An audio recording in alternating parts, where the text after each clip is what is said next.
A very good morning. You're watching News 9 with me, Akshita. Well, if you're heading to the airport or arriving to the city today, be ready to face the heat of a taxi strike. You may not get any vehicle to or from the Kempegowda International Airport. Even if you have your own vehicle, protesters may block the road near the airport toll gate. This is, of course, at the Sadahalli toll gate. It is understood that nearly 7 lakh commercial vehicles have come together demanding a rollback of the hike on the expressway to the international airport. This will include cabs, taxis and trucks who will join the protest. Remember, single entry toll for cars has been increased from 20 to 75 rupees, and for return trip you'll have to pay nearly 115 instead of 30 rupees. This hike last week by NHAI makes the expressway one of the costliest roads in the country, and now they are demanding an immediate rollback of the fares. It is understood that the association's presidents met Siddaramaiah and put forth the demands yesterday. The CM said the state government will reach out to the centre to bring a solution to the crisis, which is why we're looking at what was initially called an indefinite strike being changed to a protest that will see about 7 lakh commercial vehicles taking part in. Only today, the strike will not continue post today because they are confident that Siddaramaiah will take the necessary action. Having said that, of course, these drivers also want to put across a point that their agitation will not stop anytime now if in fact a rollback is not done or any sort of step is not taken to go ahead and form some sort of redressal measure for these particular drivers. They have made it clear that they will continue their protesting, and meanwhile it's not just the taxis but also trucks who will be off the roads. So we have to keep in mind that this particular Sadahalli toll plaza also connects places like Chikbalapur to the city. So a lot of trucks carrying vegetables and the likes use this particular road, and with no service road available they're forced to pay the toll, which thereby leads to the producers having to spend more on the transportation alone. My colleague Harish joins us over the phone lines with more information. Harish, any word on exactly when these protests are expected to begin and how many people will come together for the same?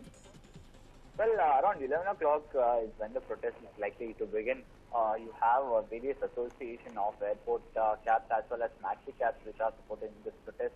Also, the Karnataka State Lorry Owners Association is also joining in this protest. It's just a protest. Initially, they had planned for an indefinite strike, but after various meetings with both the PWD Minister and the Chief Minister himself yesterday, there have been assurances which have been given by the Chief Minister stating that he will speak to Oscar Fernandez and try and get this entire revised fare rolled back. So that's the reason that instead of going for indefinite strike, all these associations have decided to protest at the Sadahalli gate in some time from now. There is some kind of a traffic pileup that has been expected because of this protest, and although earlier in the past few days when we have witnessed protests, there have been no major traffic issue as such.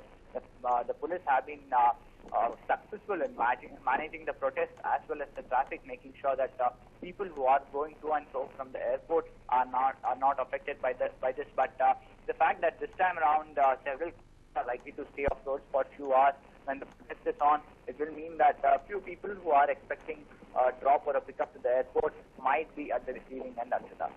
Right, Harish. Also, of course, earlier when we were talking to a couple of these presidents of these associations, they went on to state that they have spoken to the Chief Minister. So we understand that what they were initially threatening was an indefinite strike, but this today is only a protest.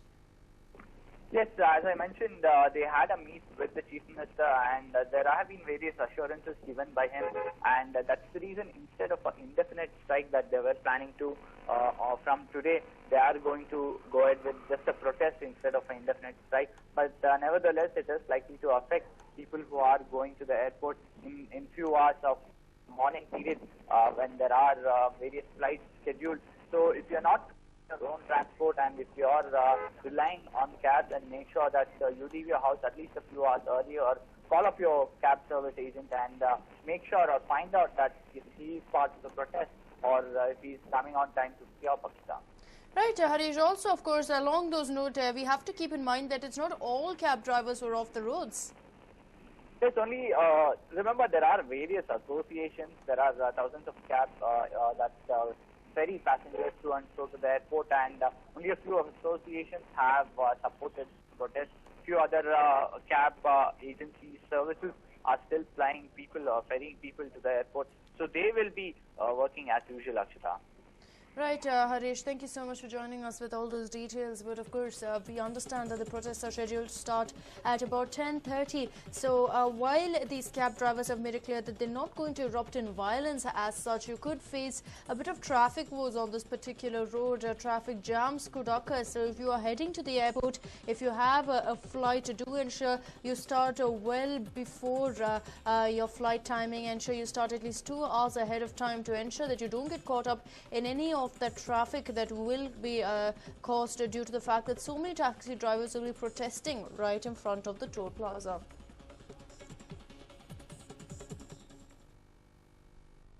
Moving on, senior Congress leader and former Chief Minister of Andhra Pradesh, Nedumurali Janardana Reddy, passed away today morning at the age of 80 at Nizam's Institute of Medical Sciences. Reddy was suffering from liver ailment and was admitted to NIMS. His body has been shifted to his house in Somajiguda. He is survived by his wife and 4 sons. Janardana Reddy was the Chief Minister between 1990 and 1992 and was known for his political acumen. Janardana Reddy was in fact suffering from a liver ailment, so he was being treated for the same at NIMS in Hyderabad. Unfortunately, he passed away. He was, of course, aged 80, renowned, of course, for his time as a Chief Minister. This was during between 1990 to 1992. He is a senior Congress leader who was known to have quite a bit of influence among the masses. Of course, his wife is also said to be pretty active in politics, but very unfortunate that the former Chief Minister is now no more. In fact, Nedumurali Janardana Reddy passed away today morning, and this was at NIMS where he was being treated for a liver ailment. He is survived by his wife as well as 4 sons.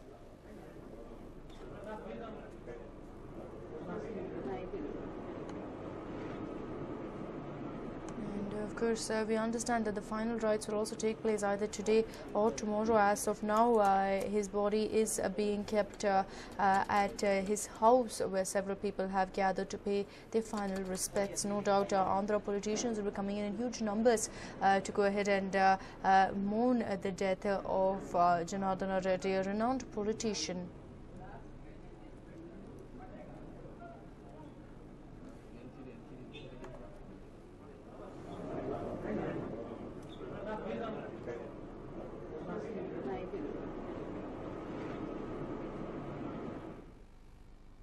And well, Sandalwood actor Raghuveer breathed his last yesterday at the Gangotri Hospital in BTM layout.